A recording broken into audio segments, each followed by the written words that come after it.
और अब भ्रष्टाचार की वो खबर जहां 23 साल बाद सरकारी खजाने से लूट का पता चला। मध्य प्रदेश में 23 साल से मिली भगत करके उस स्कूल को सरकारी बताकर शिक्षकों के नाम पर सैलरी सरकारी खजाने से दिलवाई गई, जो असल में सरकारी कभी था ही नहीं। अब 15 करोड़ की रिकवरी का आदेश जारी हुआ है। मध्य प्रदेश बहुत अजब है, जहां एक तरफ वो बेरोजगार जो पिछले महीने तक सड़क पर इसलिए संघर्ष करते रहे ताकि वर्षों से लटकी भर्ती में नियुक्ति मिल सके, वो शिक्षक बन सके। दूसरी तरफ एक ऐसा स्कूल जहां सरकारी मिलीभगत से फर्जीवाड़ा करके स्कूल को केवल कागज पर सरकारी दिखाकर 23 साल वेतन सरकारी खजाने से दिलाया जाता रहा। इस स्कूल का नाम है Shastri higher secondary school, Niwari जिले में है, जहां बीते 23 साल से स्कूल शिक्षा विभाग से सैलरी देता रहा। सरकारी टीचर की तरह इन्हें साल 2002 से एरियर और प्रमोशन का फायदा मिलता रहा। यहां घोटाला करके कुल 15 करोड़ 88,88,995 रुपए सरकारी खजाने से स्कूल के टीचर को बंटता रहा। लेकिन स्कूल की पोल पट्टी तब खुली जब इसी स्कूल के एक टीचर की मौत के बाद उनके परिजन मृतक आश्रित कोटे से नौकरी के लिए पहुंचे।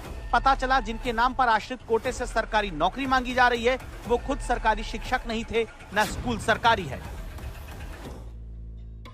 रिकवरी की कार्रवाई आगे होगी, अभी जांच चल रही है, जांच पूरी नहीं हुई है। जांच के पश्चात ये सारी चीजें होंगी। इसमें जो तत्कालीन अधिकारी थे उनके विरुद्ध विभागीय जांच संस्थित की गई है।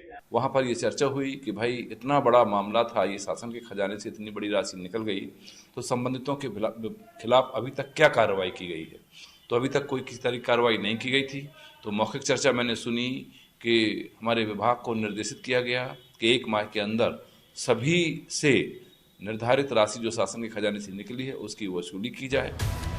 सवाल उठा कि जिस मध्य प्रदेश में बीच में कमलनाथ का शासन छोड़ दें तो लगातार बीजेपी की सत्ता रही, वहां 23 साल तक इस घपलेबाजी का पता क्यों नहीं लगा।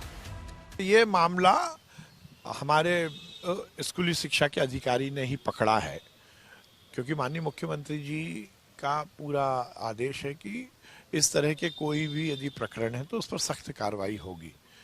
और जैसे ही इस मामले का संज्ञान आया तुरंत कार्रवाई की गई है, रिकवरी के आदेश दिए गए हैं, जो दोषी उन पर कार्रवाई होगी। और इस तरह के प्रकरण और तो नहीं है, इसकी भी जांच हो रही है। खबरदार करता सवाल है कि क्या ये मामला केवल एक जिले एक स्कूल तक सीमित है या फिर और भी बड़ा है।